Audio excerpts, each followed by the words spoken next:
Hey guys, I'm Aaron from PhoneDog.com, and I'm up with two of the coolest smartphones in the world, in the universe. Well, at least in the United States. The Apple iPhone 4, the Google Nexus S, one's running Android, one's running iOS.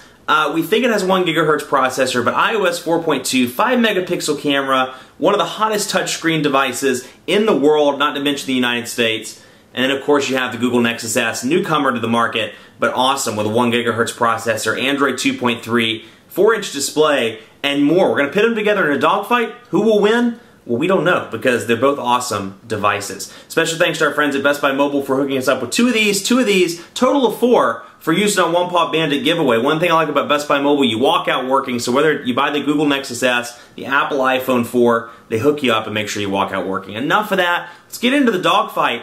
Which one's going to take the cake?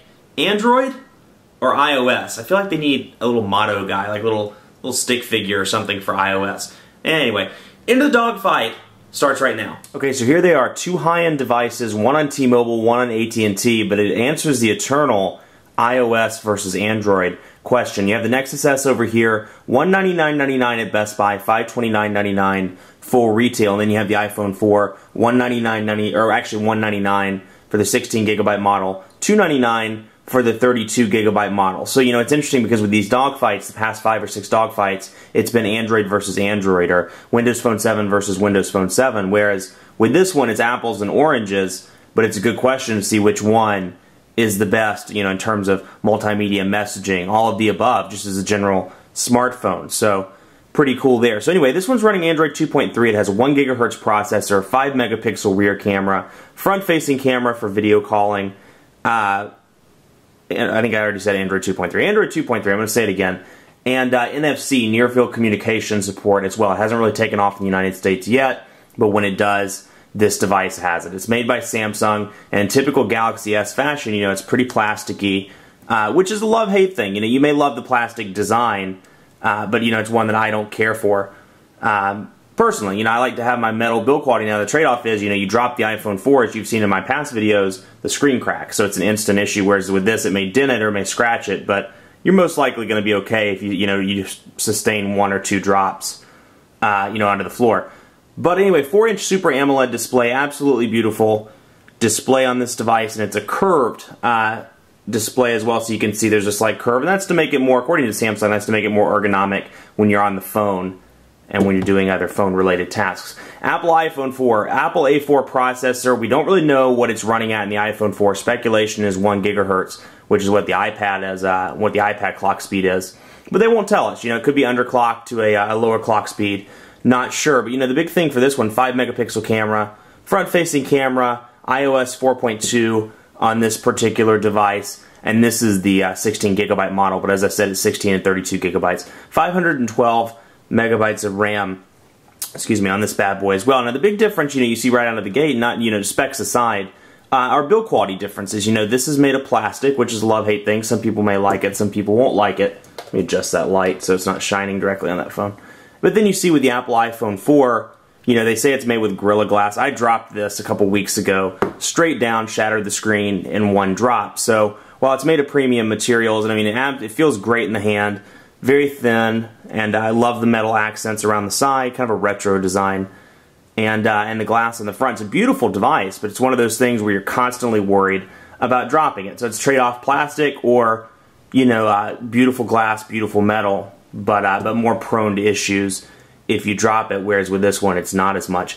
You know, design, it's up to you. On the left side of the iPhone 4, volume rocker, switch to turn it into vibrate mode or silent mode. On the right side, your micro SIM card slot, and then your power button, 3.5mm headphone jack, and speakers on the bottom. And then on the Nexus S, you have your volume rocker on the left side. Whoops. Volume rocker on the left side, power button on the right side, and then your 3.5mm headphone jack and micro USB charging port on the bottom. Now, one interesting thing I'm having with the Nexus S, already the paint's kind of chipping away from the micro USB charging port. Could be an issue if you charge it a lot. 5 megapixel camera, as I said, on the back, and then your front-facing one, obviously, on the front, because front-facing camera on the rear just wouldn't be cool. You know, let's jump right into to the software. And, you know, you look at these two devices, and they're different on many fronts, obviously, but one being, you know, the operating systems are very different. Android's very much a developer's operating system, developer's playground, if you will. iOS is very fluid, intended, you know, for the first-time smartphone buyer, all the way up to the advanced smartphone person, though you may find some, as an advanced user, you may find some frustrations that first-time smartphone buyer either won't notice, or if they do notice, they don't care about. So you see, you know, very fluid, very easy to use, widgets on the front, you know, very simple, very clean, whereas with this one, it's definitely clean, and it's improved a lot over the past versions of Android. But, you know, still kind of rough around the edges. You can tell a distinct difference between the roughness of this versus iOS. That said, you know, Android, I mean, they both have advantages over each other, but, you know, in the notifications department and the widgets department, Android definitely takes the cake. You know, for me, you know, the ability to pull down that notifications bar, when I get a text message to this device and it pops up in the little right-hand corner, or little left-hand corner rather, and it shows me the message, I can scroll down, click on that, let's say voicemail for example, click on it, and I can dial out or I can check the message or whatever. With iOS, you know, it's this blaring in your face notification. If somebody sends you a text message, you're browsing the web, you're doing whatever, you're checking your calendar, it's bam, you know, big blue box that says hello, you know. No way to change that. No subtle notifications like WebOS or Android. So that's a little bit, you know, there are two fronts where I think iOS really needs to get with the times. One is notifications, two is widgets. So it's a trade-off though, because battery life obviously takes a hit with widgets. You know, we've seen that in the Android devices of the past, you know, where battery life is absolutely terrible on a lot of Android devices, but you get the widget support that you don't otherwise get on iOS. That said, you know, the battery life in the iPhone, I have to give them credit, it's very good. And the battery charges very quickly, so that's a nice thing there. Let's take a look at the messages. I'm going to jump into these messages, or the Messages app rather, and we'll see that's what it looks like when you're sending a message. I have Swift keys pulled up, but we'll do this the Android keyboard. Down Android 2.3, there's a new keyboard that you haven't seen in the past versions of Android. It's actually intended, or at least in my opinion, it looks a lot like the iPhone 4, and seeing these side by side really makes you think, hey, these look pretty familiar. I don't care for the new version, the Android 2.3 version. I like the old one enough. The Quick Brown Fox is ready for the holidays. Quick Brown Fox can't spell either. Quick Brown Fox is ready for the holidays, so pretty quick, you know, pretty easy, no huge issues on that front. I have landscape mode, I have it locked. Let's go ahead and jump into settings and take that off while I'm thinking about it. Display, and auto rotate the screen. I do that on my phones. Like I don't like when the I don't like auto rotation for whatever reason. So you know, you have your landscape keyboard as well, and you can do that on either side. And then same thing with iOS. Now that said, I think the keyboard, you know, the downside is there's the prediction. You know, let's say you use a word on a pretty regular basis when you're typing on this device. You know, like you say, instead of saying hey, you say get on a regular basis. The autocorrection, it'll autocorrect for you, but there's no memory. So if you use a word more than 5 or 6 times, there's no memory on this device. It doesn't, you know, remember what you use frequently. But you can see, keyboard, actually I'm going to turn that on so you can hear the click-click. The click-click, that's a very technical term. Let's see, the Quick Brown Fox, still, not the Quick Brown 4. Quick Brown Fox needs to finish his shopping. So you can see you have that in portrait, and then you have it in landscape mode as well. Now one benefit, you know, very much like Windows Phone 7 on iOS, you know, you have these very fluid transitions, very clean, good looking. Transitions are a little bit better, whereas with Android it's kind of this blocky, you know, bam, bam. So again, you know, not a huge deal. I mean, I don't think anybody that buys these devices, you know, they're really comparing and saying the transition effects are terrible. But you know, seeing those side by side, it does make a difference. I happen to like, just on the keyboard front, I have to give it to the iPhone 4. You know, that said, I don't care for the Android, the 2.3, the gingerbread keyboard. Take a look at them in store, see what you think, but definitely not my favorite. And of course, there are keyboard replacements in the Android market. I have Smart Keyboard Pro and Swift Key installed, and I think Swift Key is a better experience for me. A little bit bigger keys, they're taller, they're narrower. It reminds me of the older Android keyboard, and once I had this loaded up, I was able to use it with ease. You have Safari on iOS, and you have a WebKit-based browser on Android. So we'll take a look here. You have Phone Dog loaded up, which is handy because we'll go ahead and go back to that. And you know, you'll see, I mean, overall with iOS, again, it's a very fluid experience. I still think web browsing to this day, iOS still takes the cake in web browsing. Obviously, you you know, Windows Phone 7 has definitely made some waves in terms of pinch to zoom, but you can see just very quick, no lag whatsoever. It has HTML5 support, whereas Android, or 2.3 at least, and 2.2 have Flash support. And, you know, you see some checkerboarding in the browser, but overall, to me, the fluid experience makes up for it. You know, I bash the other devices for checkerboarding, you know, so I have to give it its fair shake on the iOS platform as well. I mean, it's definitely frustrating to see that, but I mean, within a few seconds, it loads right up, and the pinch to zoom, just the overall experience, very fast, very easy, and, you know, it's definitely won a lot of people over with the easy-to-use experience. You know, and it's definitely gotten better on Google, or on Android, rather, since, let's take a look at PhoneDog.com. And you can see it's gotten better. There's Flash support, as I said, but still that pinch to zoom, it lags a little bit. That may be a little bit of a frustration for you. Let's see, pinch to zoom. You can see, I mean, it's definitely a little bit of a lag, not a huge issue, but you can see it processing in and out. It's a little bit laggy. Let's see, we can finally zoom in, then we zoom back out, and then scroll back up and scroll back down. And you can see, you know, and you have landscape support as well. But again, the transition effects are a little bit blocky. It's kind of like bam in your face, bam, bam, bam. Whereas it's a little bit more fluid with iOS.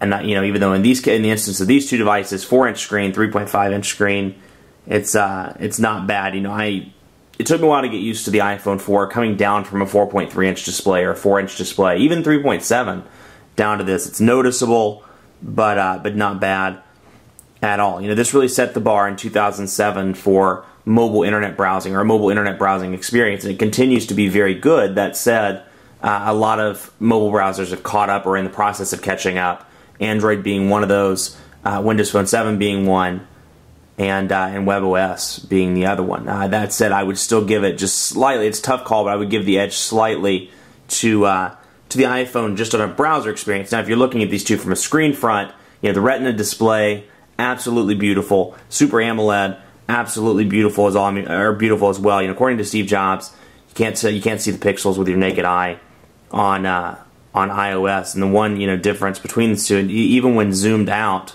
let's get this zoomed out here.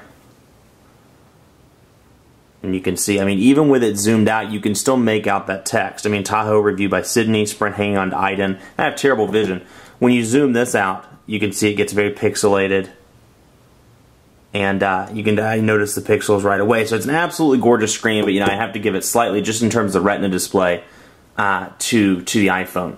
Now, you know, at this point, I'm sure the comments are like, iPhone fanboy. Not the case at all. I mean, this sets the bar in a lot of ways for Android devices. It's an absolutely beautiful display. I'd be happy with either one, but I think just on a display front and just on a browser experience, I have to give it to the iPhone 4. That said, you know, it's a well-known fact, at least for me, this is a more media-centric device, whereas this excels in Google integration and a lot of other things. So one of the things that really sets apart, you know, Android from the iPhone, even though iOS has gotten much better about it in the past few updates, is the Google support. I mean, you look at this device, it's obviously, you know, Android's made by Google, so you get a lot of Google support out of the box, push Gmail, perfect calendar support, access to Google Voice very easily, whereas it is a little bit more of a closed system with iOS. That said, it's gotten much better in the recent days. Let's take a look at Mail, for example. If you want to add a new Mail account, you know, you do get the option to do Gmail, and you can do it as a Microsoft Exchange, or use Microsoft Exchange as well if you have that option enabled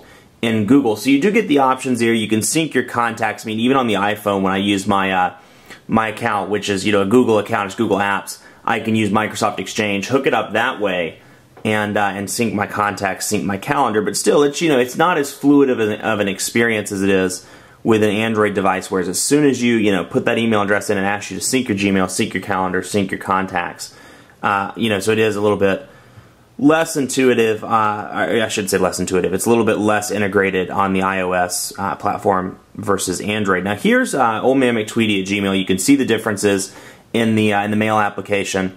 And again, you know, you look at these devices, and across the board, to me, it's a little bit more aesthetically pleasing on iOS. Now, that's not to say it's better, it's just more aesthetically pleasing. So somebody looks at this and says, oh, this is pretty. Like, this looks, you know, easy to read and organized. And you can see, you know, you have your, usually the Google Buzz, for example, I see the text, important information about Google, and then it shows the first sentence or so of text. Google rarely contacts Gmail users, blah, blah, blah. Whereas on this one, I do have to click in to see that. Now that said, let's go into it on both of these devices. And one thing I really like about at least the newer version of Gmail on Android is when you scroll up, that header stays at the top. So wherever you are in the email, you know who it's from. You can reply, even if you're at the bottom of the message, or you're at the top. Whereas with this one, as soon as you scroll down, obviously it disappears. So you don't have that. You don't have that ability in iOS. And down here, you do have the ability to reply. You have the ability to move it to a new mailbox. You have the ability to reply, or I said reply. You have the ability to send a new email, and you have the ability to delete it if that's what you want to do. And so even though I deleted it, it's going to delete out. Assuming the synchronization works, it should delete out on this one as well. But on the newer version of Gmail, I like those features. And one thing that frustrates me to no end on iOS is, let's say I come back from a vacation, I have 800 unread emails. I have to go through, if I'm doing it on my phone, I have to go through and click each one and make sure I read it. So if all 4 of these were new, there's no read all option. You click that, you have to physically scroll up, read, and then go back to inbox. Whereas with this one, I can check, let's say all 4 of these were unread messages, I can click and I can mark, this would say mark read if they were unread messages. Click that, easy. So no challenges there. So if I do have a lot of messages, it's really a frustration on iOS and really kind of irritating, to be frank, to go through all of those and make sure I read, wait for those to load. And I'm I'm dependent on AT&T's network, so if I'm in an edge area, I have to wait. Whereas with this one, I can check, mark read, very easy to do.